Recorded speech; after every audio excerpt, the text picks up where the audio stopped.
Hello दोस्तों, welcome back to my YouTube channel. तो आपका एक बार फिर से स्वागत है हमारे चैनल में। हमारा चैप्टर चल रहा था शरीर द्रव्य तथा परिसंचरण। उसमें हमने कहाँ तक पढ़ लिया था? लसिका, लसिका तंत्र, रक्त, रक्त के रक्त अवसोवारी, आर्यच अयोग्यता। ये जितने भी टॉपिक थे हमने इसके पिछले वाले वीडियो में कवर कर लिया है। आज का वीडियो है हमारा किस पर? परिसंचरण पथ के बारे में पढ़ेंगे।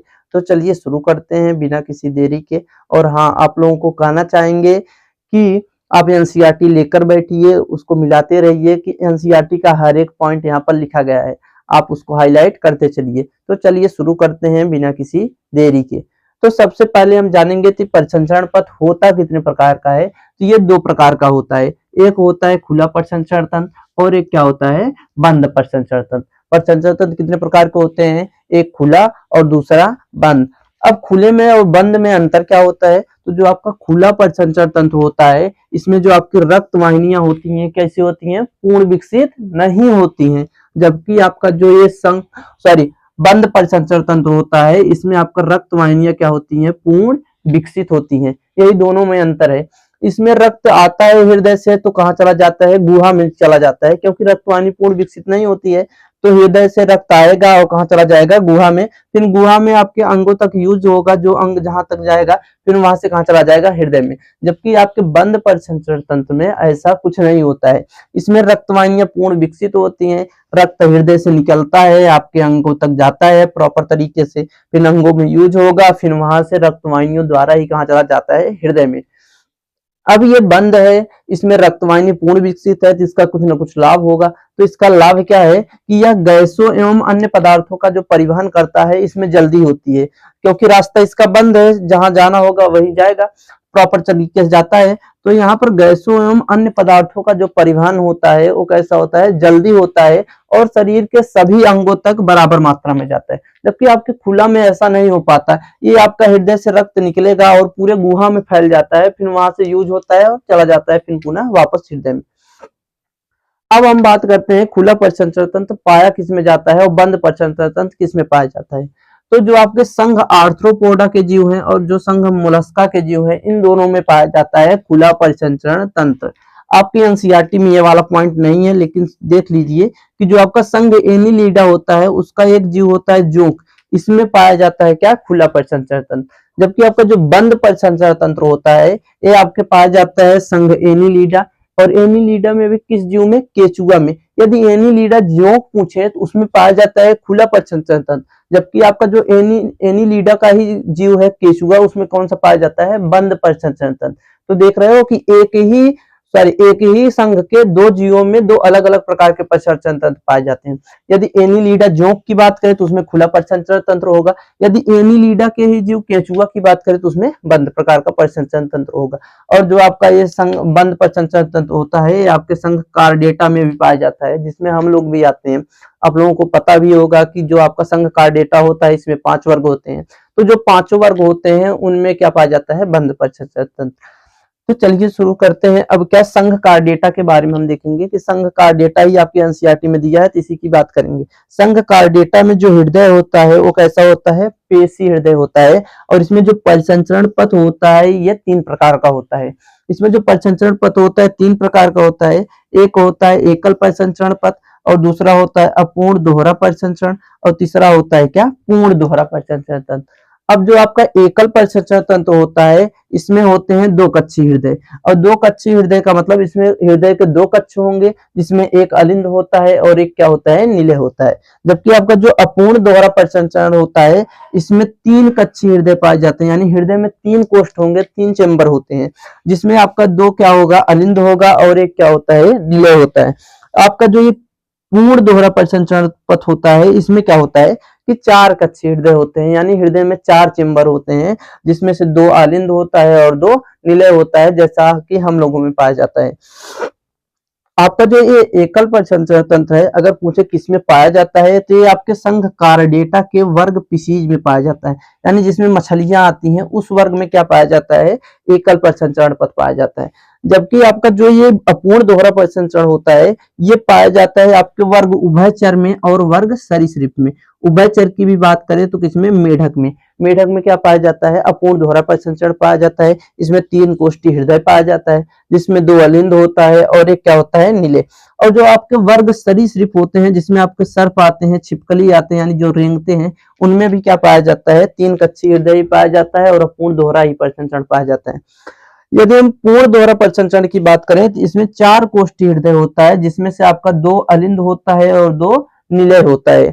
और ये किसमें पाया जाता है, ये पाया जाता है वर्ग सरीसृप में ही। सरीसृप में तो वैसे पाया जाता है अपूर्ण दोहरा परिसंचरण और 3 कक्षीय हृदय, जबकि यहाँ पर जो मगरमच्छ है या अपवाद के रूप में होता है, तो सरीसृप मगरमच्छ भी सरीसृप है, लेकिन इसमें पाया जाता है पूर्ण दोहरा परिसंचरण पथ और इसमें 4 कक्षीय हृदय होता है। और आपका जो वर्ग एबीज होता है, यानी जिसमें पक्षी आती हैं, उसमें भी ये पूर्ण दोहरा परिसंचरण पथ पाया जाता है। और जो आपके वर्ग स्तनी होते हैं, जिनमें हम लोग आते हैं, इसमें भी पूर्ण दोहरा परिसंचरण पथ होता है। अगर हम देख ले कि कैसे कैसे परिसंचरण होता है, तो जो आपका एकल कक्षीय हृदय एकल परिसंचरण है, इसमें क्या होता है कि इसमें एक अलिंद होता है, एक निलय होता है। तो यहाँ से हृदय से क्या होता है कि रक्त पंप होता है। यहाँ से जब ब्लड को यहाँ से पंप किया जाता है, तो जो ब्लड पंप करता है वो शुद्ध नहीं होता है, वो ऑक्सीजनित नहीं होता है, वो बी ऑक्सीजनित होता है, यानी अशुद्ध रक्त होता है। और ये रक्त जाता है क्लोम में, यानी गिल्स में, तो वहां पर क्या होता है, ये रक्त होता है, तो शुद्ध होता है। तो क्लोम में जब शुद्ध होता है, तो यहाँ से जो ऑक्सीजनेटेड रक्त होता है वो जाता है ऊतक के पास। अब ऊतक में यूज होगा इसका, तो ये फिर से बी ऑक्सीजनित हो जाएगा, यानी CO2 हो जाएगा। तो यहाँ से ये फिर बी ऑक्सीजनित रक्त हृदय में आता है, फिर हृदय से ये पंप होगा, तो यहाँ से जाएगा क्लोम में, शुद्ध होगा, फिर क्लोम से ऊतक या अंग प्रयोग करेंगे, फिर से शुद्ध होगा। तो ऐसा कुछ परिसंचरण किसमें होता है, वर्ग पिसीज में, जिसमें क्या आती है हमारी मछलियां। तो इसके बाद हम बात करें अपूर्ण दोहरा परिसंचरण पथ की। इसमें कैसे परिसंचरण होता है, तो इसमें आपके 3 कक्षीय हृदय होते हैं, जिसमें से 2 आपके अलिंद होते हैं और एक क्या होता है, निलय होता है। अब इसमें 2 अलिंद होते हैं, तो एक अलिंद से बी ऑक्सीजनित रक्त आता है, यानी अशुद्ध रक्त आता है, जबकि आपके दूसरे अलिंद से शुद्ध रक्त आता है। अब क्या होता है कि इसमें अलिंद तो 2 है, तो दोनों रक्त आते हैं, लेकिन इनमें निलय क्या होता है, एक ही होता है। तो ये आगे चल के ये दोनों रक्त क्या हो जाते हैं, आपस में मिक्स्ड हो जाते हैं। यानी जब निलय से बाहर निकलता है रक्त, तो उसमें ऑक्सीजनेटेड और बी ऑक्सीजनेटेड दोनों रक्त क्या होते हैं, मिक्स होते हैं। ये क्वेश्चन भी पूछा जाता है बहुत बारी कि जो आपका मेढक होता है, इसमें रक्त बी ऑक्सीजनित रक्त और ऑक्सीजनित रक्त दोनों मिक्स्ड होते हैं, क्यों? तो इसका कारण क्या है कि उनमें एक निलय पाया जाता है, इसलिए ऑक्सीजनेटेड और बी ऑक्सीजनेटेड दोनों रक्त क्या होते हैं, आपस में मिल जाते हैं। अगर बात करें हम पूर्ण दोहरा परिसंचरण तंत्र, जिसमें आपके वर्ग एबीज और स्तनी और सरीसृप में मगरमच्छ आता है, इसमें होता है, तो इसमें 4 कक्षीय हृदय होता है, जिसमें से 2 अलिंद होता है और 2 क्या होता है, निलय होता है। इनमें ऑक्सीजनेटेड रक्त और बी ऑक्सीजनेटेड रक्त, यानी अशुद्ध रक्त और जो शुद्ध रक्त है, इनमें दोनों रक्तों का पथ क्या होता है, अलग अलग होता है। आपका बी ऑक्सीजनित रक्त आता है दाएं अलिंद से, फिर दाएं निलय में, फिर यहाँ से चला जाता है शुद्ध होने के लिए, फेफड़े में शुद्ध होता है, फिर वहां से आता है बाएं अलिंद में, बाएं अलिंद से फिर बाएं निलय में आएगा, और बाएं निलय से कहाँ चला जाता है, शरीर में। तो यहाँ रक्त क्या होता है, मिक्स्ड नहीं होता है। यहाँ पर प्रॉपर जो ऑक्सीजनेटेड रक्त होता है वो ऑक्सीजनेटेड रहता है, और जो आपका अशुद्ध रक्त होता है वो क्या होता है, अशुद्ध होता है। अब यहाँ पर इसीलिए इसको क्या कहते हैं, पूर्ण दोहरा परिसंचरण पथ, क्योंकि इसमें दोनों ऑक्सीजनेटेड और जो बी ऑक्सीजनेटेड दोनों रक्त का पथ अलग अलग होता है। इसमें रक्त 2 बार ही आता है हृदय में इस परिसंचरण के दौरान, इसीलिए इसको कहते हैं पूर्ण दोहरा परिसंचरण पथ। यदि हम एकल परिसंचरण पथ की बात करें, तो यहाँ देखिए जो रक्त आ रहा है, एक बार रक्त इसमें आ रहा है हृदय में और एक ही बार निकल रहा है, यानी जो इसमें एंट्री होती है रक्त की, यानी ब्लड की जो एंट्री होती है एक बार होती है, और जो आपका एग्जिट होता है वो भी कितनी बारी होता है, एक बार प्रवेश करता है और एक ही बार क्या होता है, निकलता है। अगर यहाँ बात करें हम पूर्ण अपूर्ण द्वारा परिसंचरण में, इसमें एंट्री तो 2 जगह से होती है, यानी एंट्री 2 जगह से होती है, लेकिन जो एग्जिट फॉर्म होता है वो एक ही जगह से होता है। इसमें एग्जिट एक ही जगह से होता है, जबकि एंट्री कितनी जगह से होती है, 2 जगह से। और जो आपका पूर्ण परिसंचरण तंत्र होता है, पूर्ण दोहरा होता है, इसमें क्या होता है कि इसमें एंट्री भी 2 जगह से होती है, और जो आपका एग्जिट होता है ये भी क्या होता है, 2 जगह से होता है। ये भी 2 जगह से होता है और ये भी 2 जगह से होता है। तो ये हमारा था परिसंचरण पथ।